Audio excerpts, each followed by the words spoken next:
welcome back to the channel.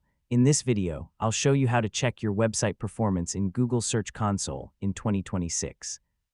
This report helps you understand how your website is performing on Google Search by showing clicks, impressions, average CTR, and average position. First, sign in to your Google Search Console account and select your verified website. From the left-hand menu, click on *** performance ** and then choose * search results ***.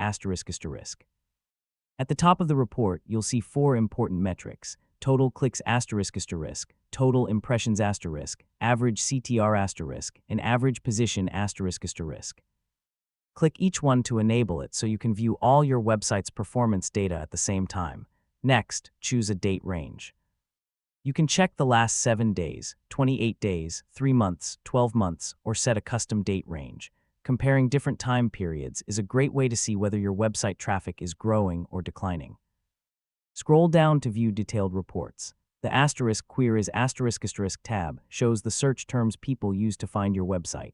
The **pages ** tab displays which pages receive the most traffic.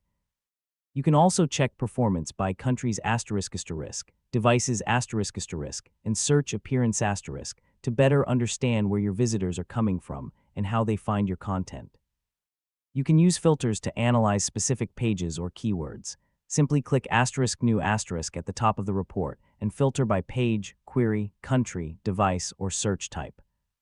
This makes it much easier to track the performance of individual blog posts or landing pages.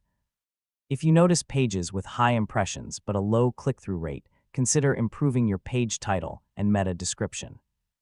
If your average position is low, updating your content and improving your SEO may help increase your rankings over time.